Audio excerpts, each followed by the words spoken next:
morning, class. Today we are continuing with Chapter 5, the fur trade. We will notice if we look at our assignment page, we are having a test on this chapter next week. So next week, Wednesday, it's a short chapter, so we're going to be done with that. And then we have the fun projects that we're going to do after the test as we're getting close to Christmas. I didn't want to give you a test the day before Christmas break. So we're going to do the test and then we'll do our projects for this chapter. So just keep in mind that next Wednesday will be the test for this. So you need to be paying attention, knowing the key terms. As I looked at the test, I was seeing a lot of these key terms come back on the test to make sure you remember those key terms. Sam? Are we going to have any tests or anything on the day before break? Because I'm going to be gone. Or No. like anything. I would not do that. I'm So just making sure. not in my classes. So we have Math 6 has their test tomorrow. Pre-algebra just had their test. And then Tuesday of next week we have religion. Wednesday of next week we have social studies. Okay, And then I try to keep it a little bit lighter because we're all excited for Christmas break and we don't want to have anything big coming up. Is there anybody else who's going to be gone next week?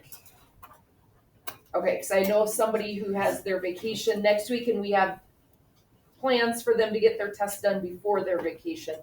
Sam? I'm just going to be gone. That Friday. Yep, and that's not a problem. I don't know if I'll be gone, but I may. Okay, so you guys need to double check. We know there's a quiz on Tuesday and a test on Wednesday. I'm trying to get these done right before break because we don't want to come back 2 weeks after break and then have to remember that material to take that test on a Monday. Nobody wants to do that. So if you're going to be gone Tuesday or Wednesday of next week, let me know so we can get your tests done before you go. Okay, Andrea? When is the last day of school? Next week, Friday, the 17th. Aiden, did you have something? I don't know if I'm gonna be here on Friday either. Okay, the Friday I'm not so worried about. Friday, it's at least for my classes, is going to be very light. We have fun things planned. So if you have to miss that Friday for vacation, that's fine. If you're gonna be here, we're going to still be doing work, but it's going to be more fun work, not the hardcore work. So it's going to be enjoyable. Every day is enjoyable. All of my classes are enjoyable. This is a different kind of enjoyable. Sometimes it's a drama. All right, so let's look at chapter 5. Like I said, we will see these key terms on the test. So make sure you know them. What is the profit? When you make a profit on something, what does that mean, Paul? The money gained from goods or services that you sell. It's the money gained. So remember, you have to subtract off what your costs were. So the profit is what is left over. So it's not just I sold this for $35, my profit is $35. Nope, it's what's left over after you take the cost out. So linking it back to the fur trade, if they sell their beaver pelt for $20, that's not a profit of $20. They have to take off the tools that they needed to get the beaver. So you need the beaver trap or whatever weapon you use to get the beaver. So you have to subtract out what that cost was and you're left with your profit. Resource. What is a resource? Molly? The source of time of a useful material. Yeah, it's that useful material. It's a resource is something that you're going to be using. It's useful.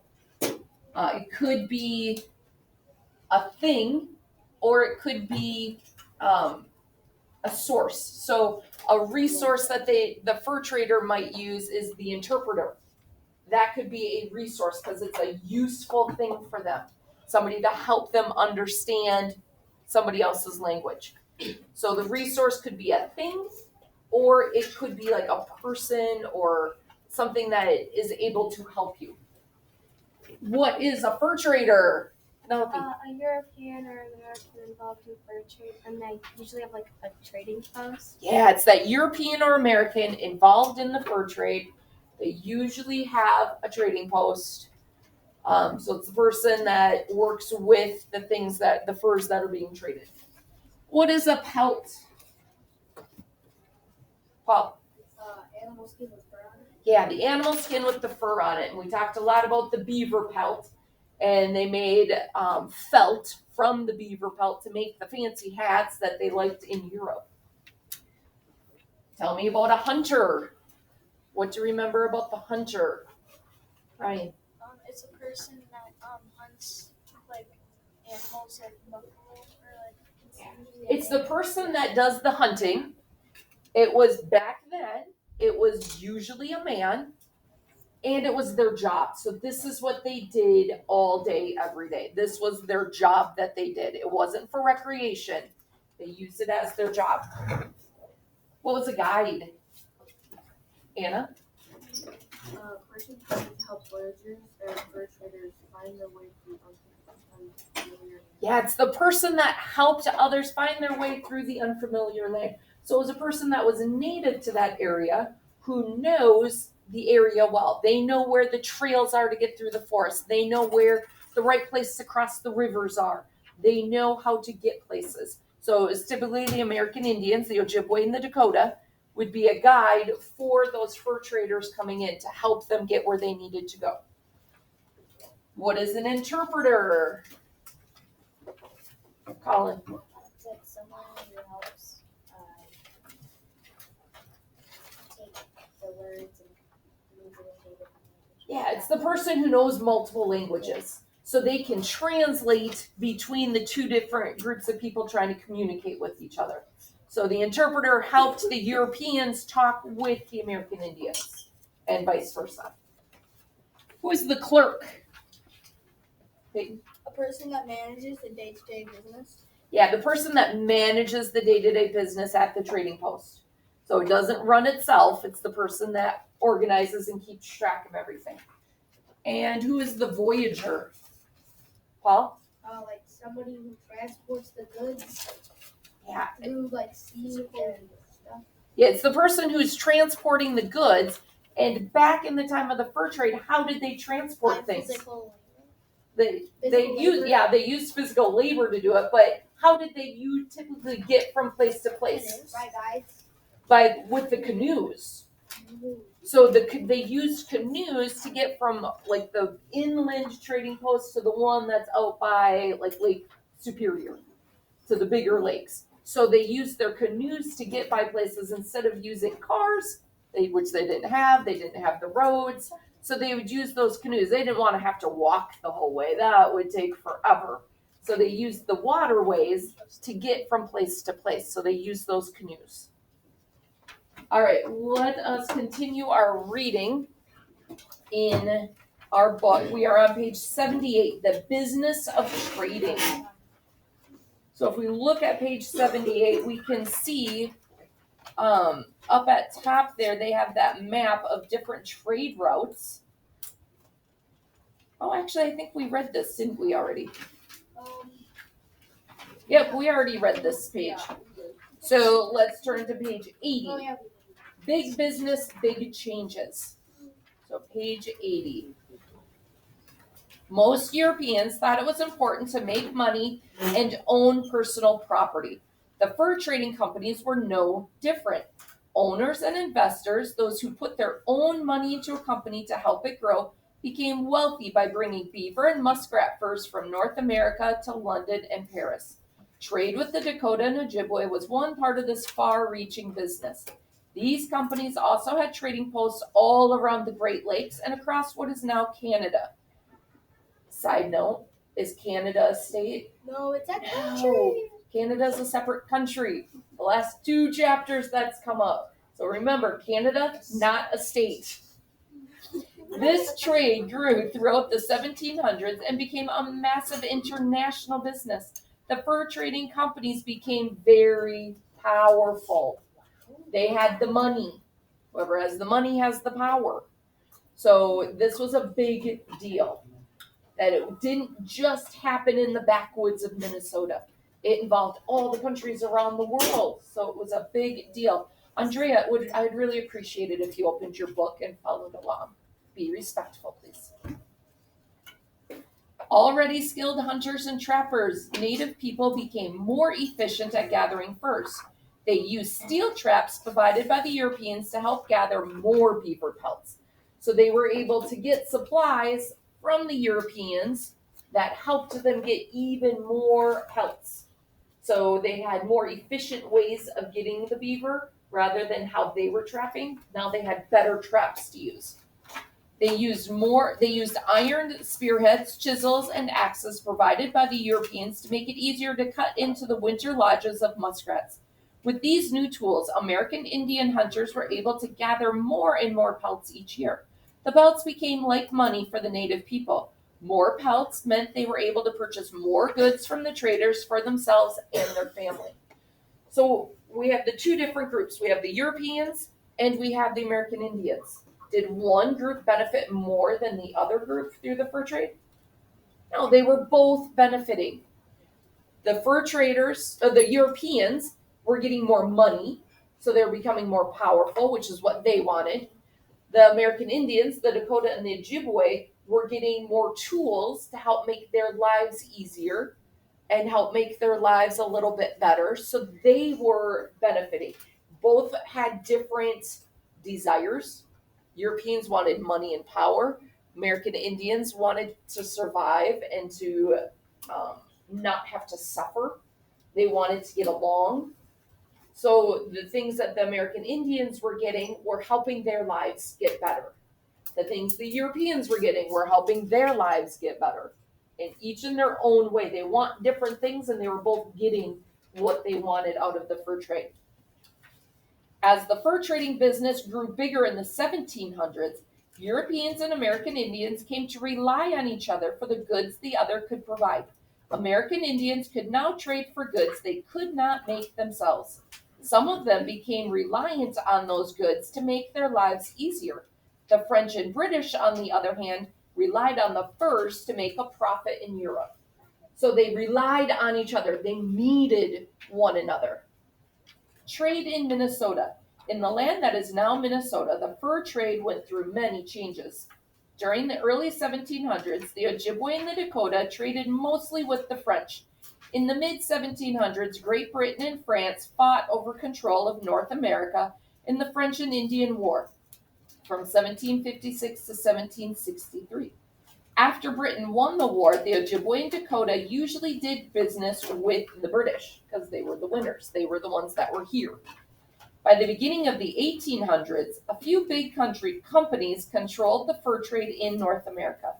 In the land of the Ojibwe and Dakota, the biggest fur trading company was the British-owned Northwest Company. Late each summer, crews of men set out from the Northwest Company's large trading post at Grand Portage.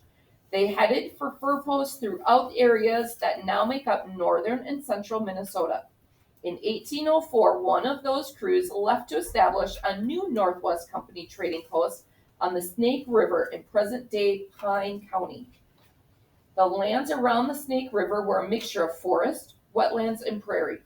The Ojibwe controlled much of the area, but the Dakota were nearby.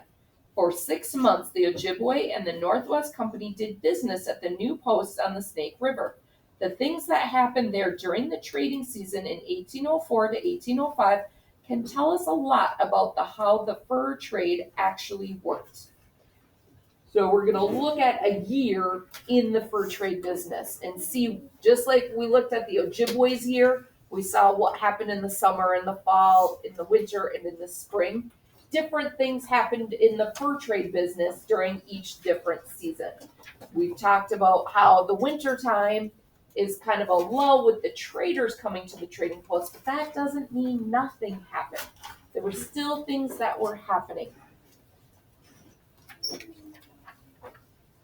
So before we read page 82, a year at the post, let's look at that blue page, of the blue box on page 83, workers of the fur trade. So let's look at page 83, the workers of the fur trade. Now, we saw on our key terms, we have a lot of people on here. We have the fur trader, a hunter, a guide, an interpreter, a clerk, a voyager. A lot of those key terms were people. And fur trade had to do a lot with people. There were a lot of different types of people involved. We're going to see this again on the test. You need to know these different people and what their roles are in the fur trade. So this is a very important box.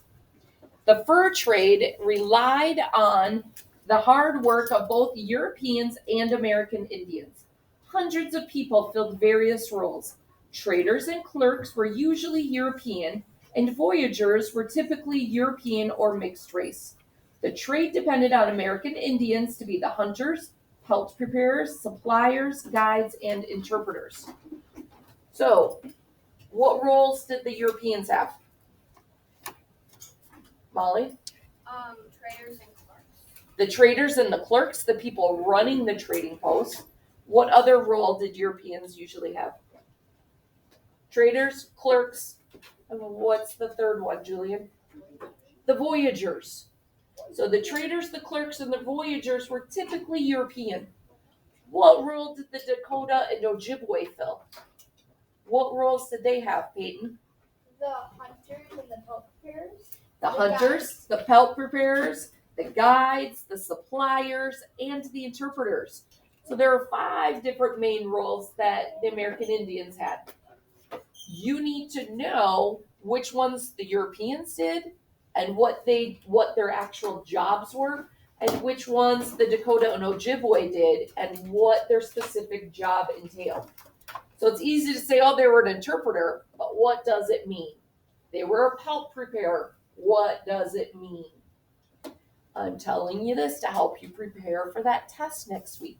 So these are key things you want to know. So here's the list of the different jobs and what they do. You need to be able to write a sentence for each of these jobs. So again, this is important. The trader, also known as a wintering partner, was in charge of one or more trading posts. The more furs he collected, the more money he made. Well, that makes sense, right? The more you get, the more you make. The trader could read and write and often came from a wealthy family. His high social position gave him privileges that no one else at the trading post had. Partners often traveled from post to post over the winter to oversee the progress of their workers. So think about that. We're going to be learning about a year in the life. In the winter time, that's when the traders went from post to post to make sure things were running well. The clerk worked under the partner. Sometimes he was put in charge of an entire trading post. Sometimes he just managed the day-to-day business at the post, keeping accounts, supervising trade, and packing pelts. Like the partner, the clerk could read and write, but he didn't hold the same high social position as the trader. Clerks were often young men who dreamed of becoming partners themselves. So they were kind of in training to become the partner and like the owner of the trading post. So the clerk is trying to work towards getting their own trading post. The voyagers were the ordinary workmen of the fur trade, spending much of their time on the water or in the woods. They paddled canoes and hauled heavy loads on their back for low pay. Their jobs required strength and endurance. Most voyagers were French Canadian. Few could read or write. Because think about way back during the time of the fur trade, that was not, school wasn't accessible to everyone. People left school early or didn't go to school at all because they needed to make money to take care of their families. Colin. I'm French Canadian. Very cool. Yep.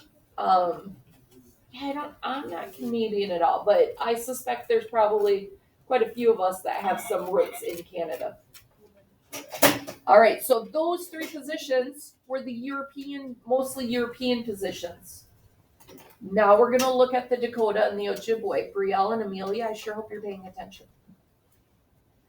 So the hunters were the Dakota and Ojibwe men who spent the winter gathering the valuable beavers, muskrats, otters, and other animals to trade. So they use that time in the winter to do all of their trapping. And then in the spring, they're able to go to the trading posts. The men used snares, metal traps, and spears to gather as many animals as possible for trade. The main method for capturing water animals, such as beavers and muskrats, was setting traps. Hunters mostly trapped in the winter when the animals had the thickest fur. So think about what we were learning. They were getting these traps, they were getting the better metal traps through the fur trade.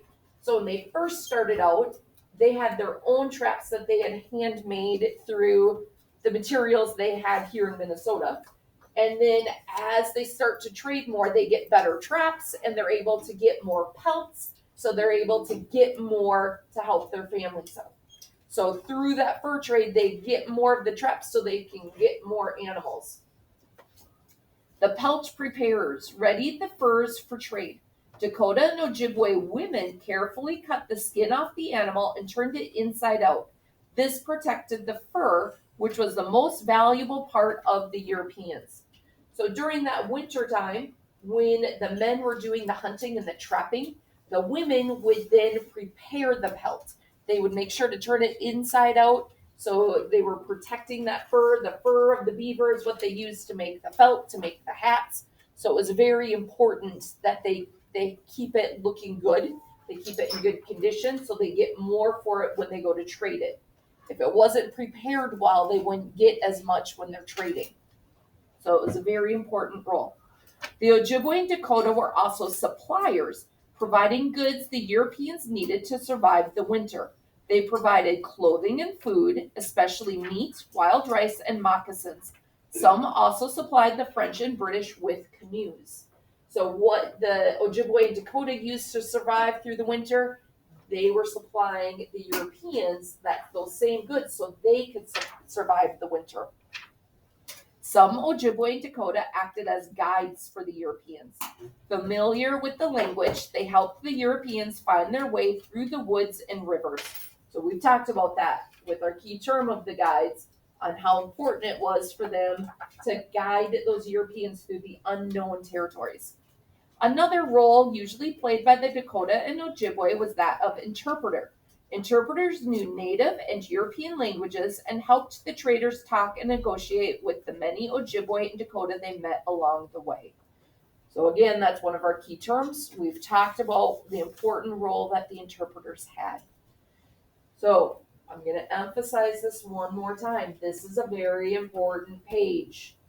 Know which of these jobs the Europeans had and which jobs the Dakota and Ojibwe had, and be able to give me a sentence explaining what that job was.